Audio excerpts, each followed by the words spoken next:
Мустафа Ага, легенда о вас доходила до нас, до Польши, в самые такие тяжелые и страшные времена. И ваш пример был для нас очень важный. Я так думаю, такая звезда, которая где-то в этих темных сумерках и в такой страшной стране, как Советский Союз, все-таки светилось, такое светило для нас очень важное. Это давало нам уверенность в том, что мы все на правильном пути. И вот мы очень уважали вас за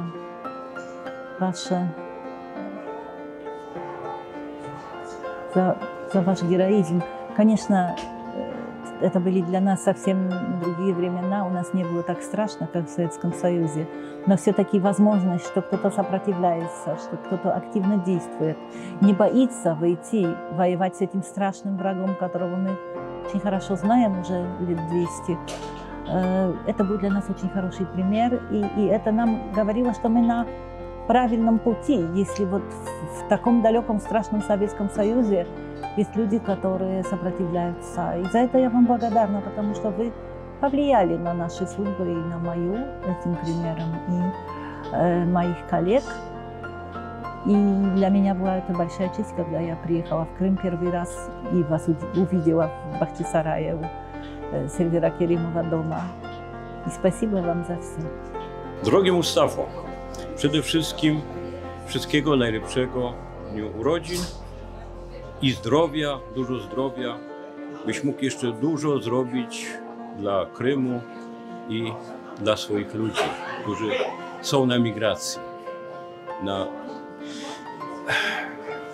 И желаю, что как 22 года тому назад, 32 года назад, ты ждал нас с Ядвигой на перроне Бахчисарая, так чтобы мы недолго в Бахчисарае так же само встретили, чтобы ты нас ждал на этом самом перроне. Мы все счастливы, что такой Мустафа Джемилев народился, что он целую жизнь воевал за независимость, за свободу своей нации.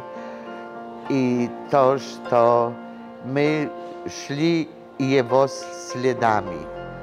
Так что для нас это был пример, как можно поступать во время, когда все говорят, что нет никаких возможностей, чтобы прожить, а он помог сохранить свою нацию, бо татары были выгнаны из своей родины, с Крыма, половину нации погибло,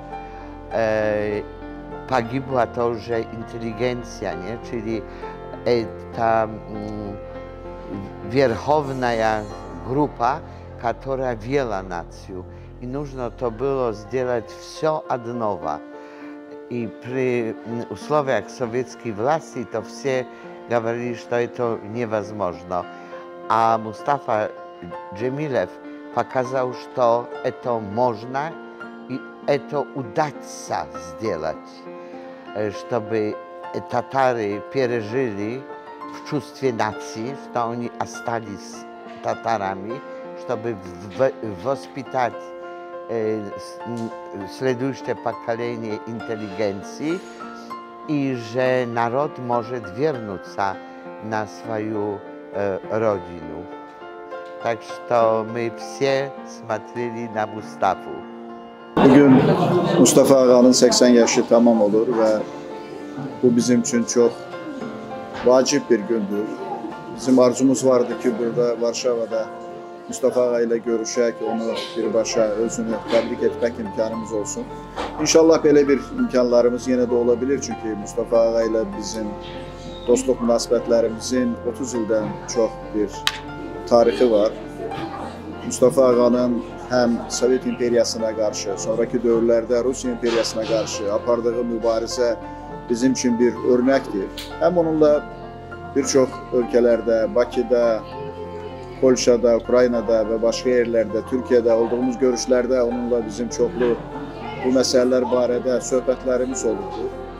biz Mustafa Ağanı təkcə Krım Tatar xalqının yox, bütövlükdə Türk dünyasının lideri kimi qəbul edirik və onun mübarizəsini biz örnək kimi özümüz üçün qəbul edirik. Mən Mustafa Ağanın Vaçmoy proses, 8-ci proses kitabını oxumuşam və onun həbsxana həyatı, onun məhkəmədə davranışları və digər məsələlərdən bir nümunə kimi özüm həbsxanada olduğum dövrlərdə daim istifadə etmişəm. O, bu kitablarının bir hissəsini mənə hədiyyə etmişdi. Həmin kitabları mən Bakıda olduğum həbsxanaların kitabxanalarına da hədiyyə etmişəm. O kitabxanalarda indi həmin kitablar var və orada olan xüsusilə siyasi əqidəsinə görə həbs olunmuş Azərbaycan vətəndaşları o kitabları oxuyaraq Mustafa Ağadan bir nümunə götürürlər. Sayın Mustafa Ağanın 80 yaşı tamam olur. Ben buna çok sevinirəm ve Mustafa Ağanı tebrik ediyorum ve Mustafa Ağanı seven herkes tebrik ediyorum.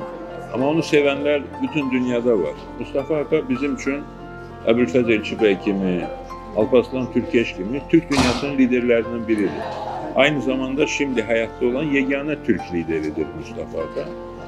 Ve ben Mustafa Ağa'yla Kiyev'de, Bakı'da, İstanbul'da, Ankara'da, hatta Varşava'da görüşlerim olur, söhbətlərim olur. Her bir görüş benim için büyük bir hadisə olur. Çünkü o bizim aksaqqalımızdır, bizim liderimizdir. Aynı zamanda ben her zaman arzu etmişəm ki Mustafa Ağa ile Kırım'da görüşək ve birkaç kez Mustafa Ağa beni Kırım'a davet edip maalesef alınmayıp gitmemişim. Şimdi inanıyorum ki yakın zamanlarda Mustafa Ağa'nın yubileyini Kırım'da bir yerde kutlayabileceğiz. Bir daha Mustafa Ağa'nı tebrik ediyorum. Ona Kırım Tatarların azadlığı yolunda ve bölgede, dünyada sülh, beraberlik ve inkişaf yolunda başarılar arzulayıyorum. Var olsun.